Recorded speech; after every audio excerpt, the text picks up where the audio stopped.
Alright, back on the bike today. So we got a little sunlight out here today. So I'm working on the seat here. Trying to figure out my mounting bracket. So these big seats here are not made to be used without having some kind of a T-bar under here bracket, because they're very thin. So if you don't put support on these things, they just buckle and bend, and I've actually seen them break right across the front here. So I made this bracket earlier. It goes across here. It gives me a place to put my spring mount in here. I made it nice and wide so it'll support the big spring here if I use this one. If I use a little skinny one, then it won't be needed, but it's not going to hurt by having it. So I'm not sure what. Now up here, going from here to here, actually you can put something up in here like this. Do it like that, tie it all together. You can bend this down here and weld it all across the back, or do it differently. If you want to use a piece of thin metal, then you got thin metal. You can put that in there like that. This one needs to be about another inch longer, which I can make out of this piece. So we got spacers up underneath here to support the bracket. And I've determined that I want the bracket to be up in here like this. So if I use this piece of metal here, I got to put spacer in here to support it. If I use a nice big thick piece like this, it goes right in there like that, and I won't have to use too much of a support or more spacer because I'm already up high enough. And this here I'll just butt weld in the back over here, wherever it lines up. Just weld it here in the back, tie it all together. Get a nice stout piece. We're not worried about weight on a Harley, so it doesn't matter. So this is going to go over here like that someplace, and the springs are going to mount in front of the battery there someplace, and that's where they're going to mount. So we're going to be mounted right here. We're going to move a little bit further up on the frame there. I'm not sure yet. Depends how the seats line up, springs line up. You can see how the battery is going to get close to the spring if you're there, so we'll probably bring it back a little bit and get it lined up there. We are not going to use those stock brackets. These we are not using. So I'm thinking the brackets are going to wind up being right over here. So we'll have to fab that up also. So that'll be something that goes across like this, probably with a hole in it. So a little piece of tubing like this could be very easily welded onto here and call it done, or some other method of mounting. We haven't got that far into it yet. So I'm leaning toward using the thicker material here. So I'm going to get this out of here, put a couple holes in there. Now this is curved under here, so we're going to have to still probably want a washer or two under there to make it so it'll sit against flat. Because right now it's cup shaped, so I'll have to deal with that. But I do want this bracket slid all the way forward like it is right now. Pretty sure that's how I want it done. Like everything that is open to changes as we go. You got to be flexible when you're working on this kind of stuff. And whatever we're not using here for studs, we're going to cut off because it hits the frame if you don't. Alright.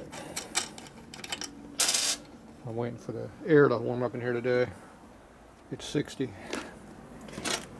The sun's out, but it's not warm. But there is no, it is clear, no clouds, no rain. Alright.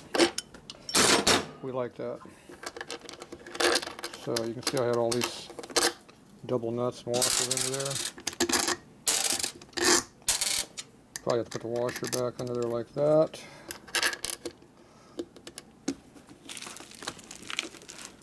And that should make it flat enough that this curve would be basically straight across as far as I care about the 1.5 inch worth of it. Okay, so now I can see how this is going to fit in here.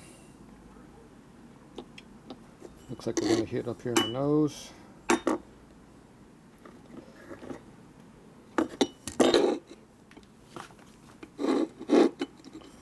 that sits flat, and you see how we're sitting on top of this.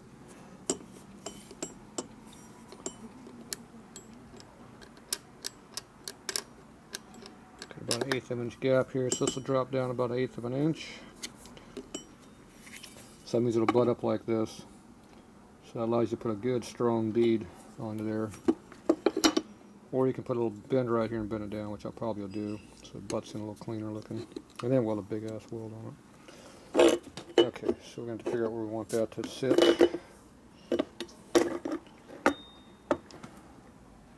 Pretty sure it's not going to work that far back.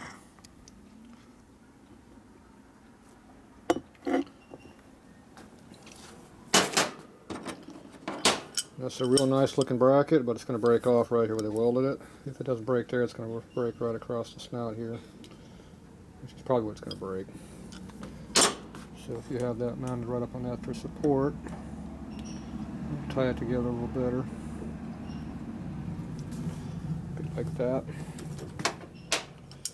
So we'll see. So the more support I got, the better.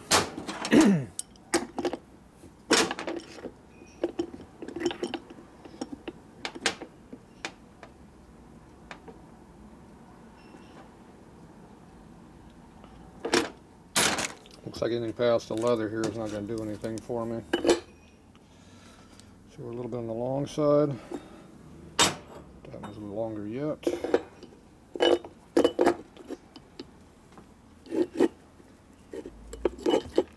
See, the leather can be cut away a little bit if we have to.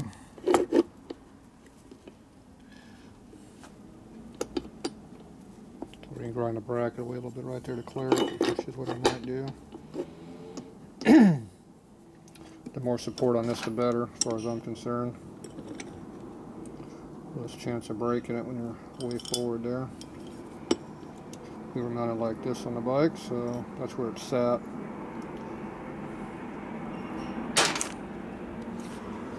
Alright, so I think I'll put this all the way forward to this, and I'll make it fit wherever I need to be.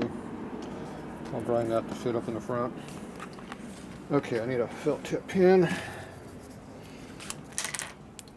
So we got a pretty good idea where things are going to sit right now.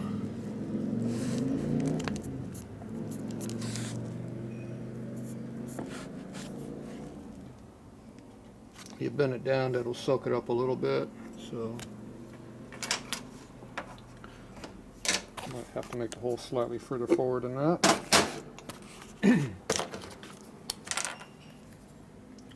So let's go about one line further forward. About like that.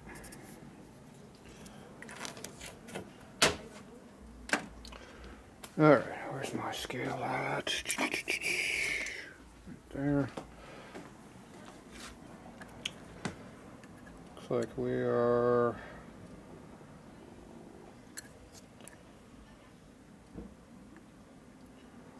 nice even number, huh? About 3075, 3080. Have it on the bottom. You always got to measure on the bottom because studs might be bent a little bit. Yeah, look at the difference. 3.2 there. The top we're under 3.1. So the studs are bent quite a bit. Seat's bent slightly. So it's 3.2 inches on the bottom. 3.2 inches. See, it's totally different. Okay, so what's our distance from here to here? That's why you can't just go by marks. You got to actually look at stuff. We're going to definitely be 5.1 inches from here. See, we're 100th out too far. So flip it over and start over. See, I would have been way off if I didn't do it this way. So you gotta measure things several different ways. Okay, if you make it 5.1 inches, you put it right here at 100. So put this right at 5.1.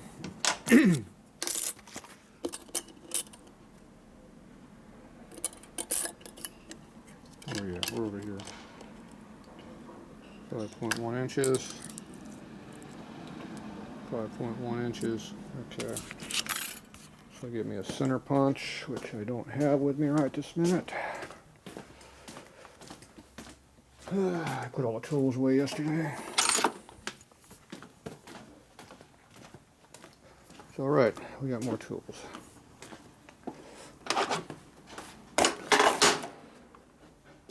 And we need a tripod. Alright, enough cold air for today, or hot air.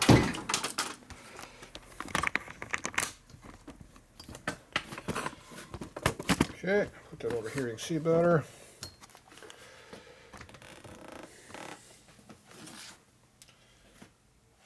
I like putting a washer in the center.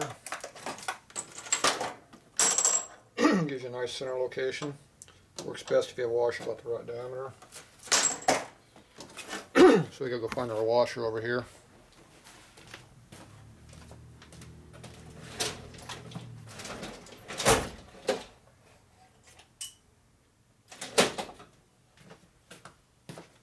Then your washer comes in handy. So you just line it up with the center of the hole. Like that. Makes it nice and centered. Eyeball it. Poke the hole right there. Everything's nice and centered. Keep your felt tip on there. It lives a lot longer.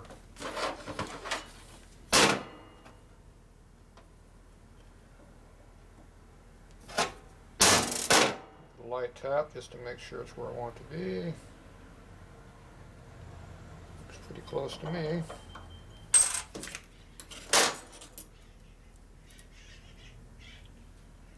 A little bit shorter than 5.1, but not too bad. Hit it at a slight angle, moves it down a little bit.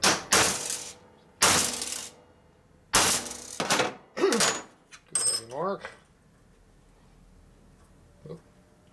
Put your washer right in the center. You see how the mark right there is right in the center. Give it a light. There's how the light works. You go like that.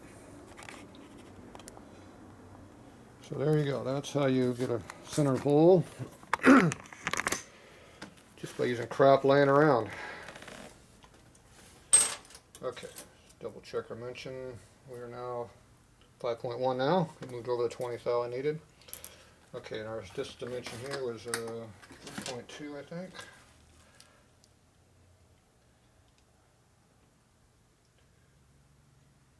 Pretty damn close to 3.2.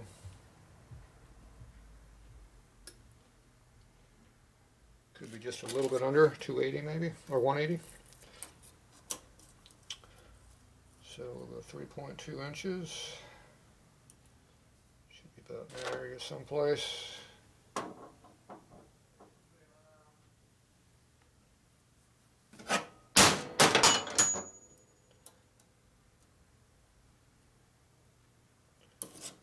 Okay. Washer there, see where I'm at. So my initial mark was a little bit off. Just by eyeball, see how far off I was. So I'm going to hit the punch at an angle like this, which will move it this way and this way a little bit closer at the same time. And center it up.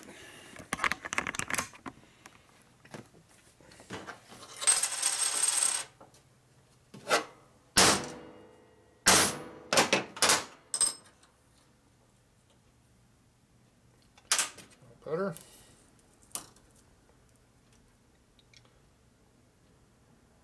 The hell did I do that? Way the hell off. That's 3.3 inches, not 3.2. Oops. See, 3.3, not 3.2. Measured wrong. Alright, maybe we just gotta move it over a little bit further this way.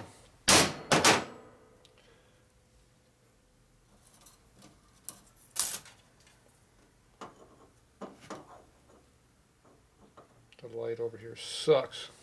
Which does not help.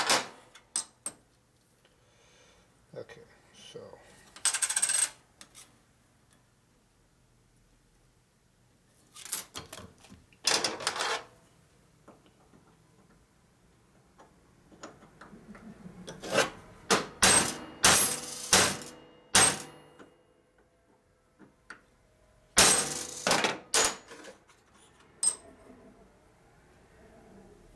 centered that way.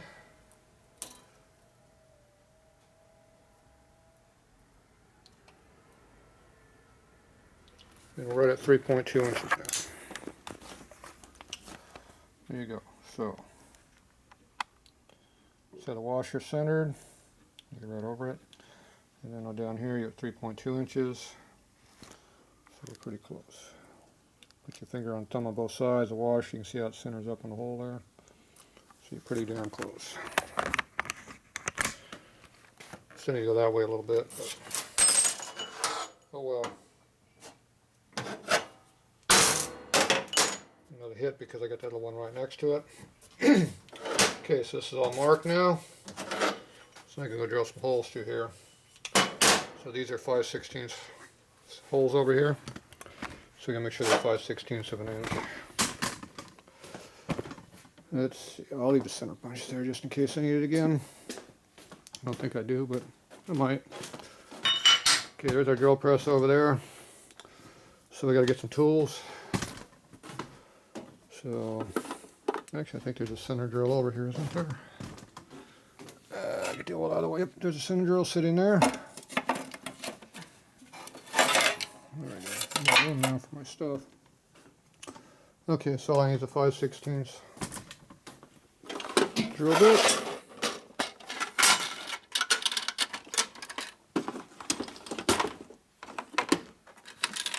We haven't got room for everything around here yet.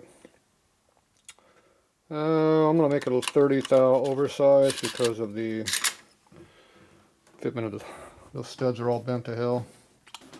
So I'll make it a little bit bigger. Alright, so I'm going to drill that over there. Alright, I'm going to go on the other side over here.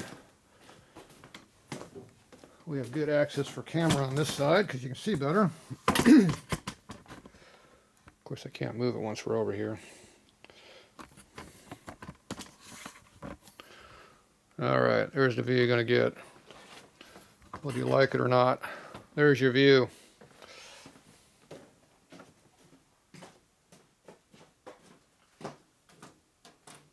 Okay. So first thing we do is our center drill. Call it center drill because it centers the hole.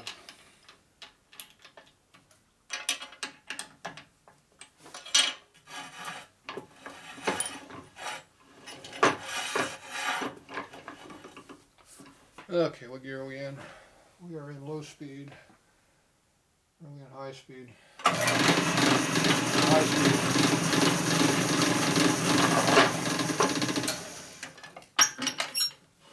Some more height. Adjustable table. Yep, get to it now.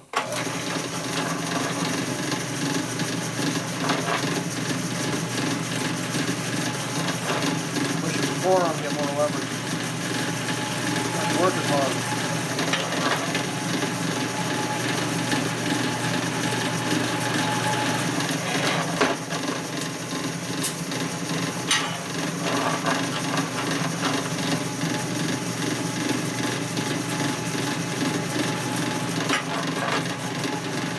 Go a little faster to help a little better.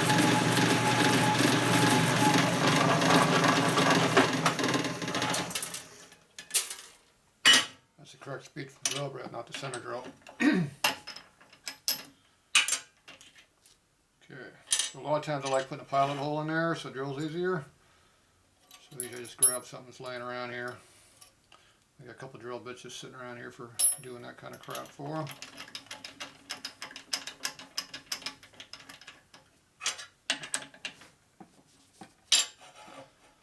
Okay, make sure you got your hole in your table lined up. You'll put extra holes in your table. A little faster wouldn't hurt.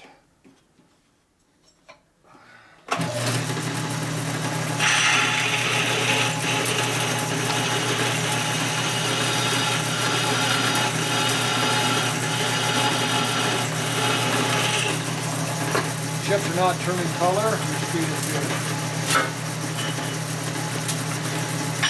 Turning yellow, you get a little hot. If you turn it blue, you burn the drill bit.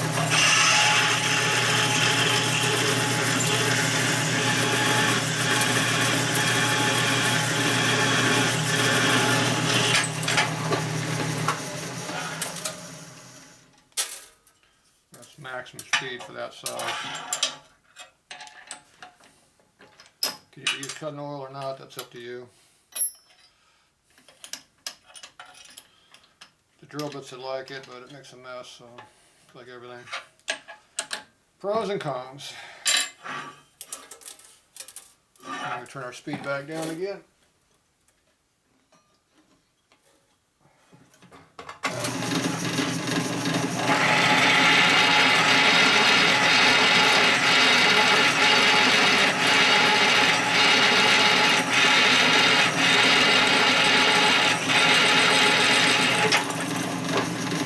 Goes a lot easier with that pilot hole.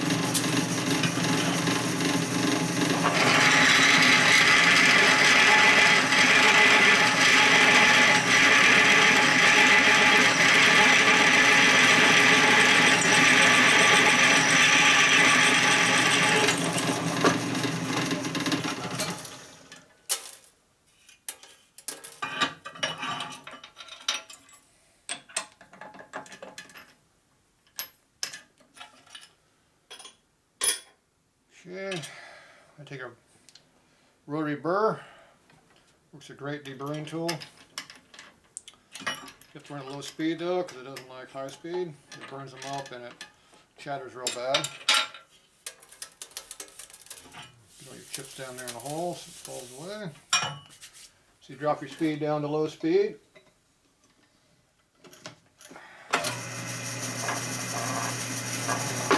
Not quite that low. Second one, there we go, around 100 RPM.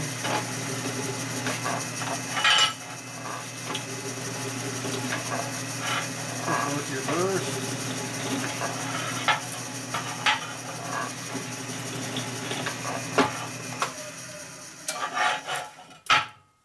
Gives you a nice radius edge, chamfered edge there on both sides. So you run a file across the high spots where it's not quite 100% flat. And you're good. Alright, that part's done.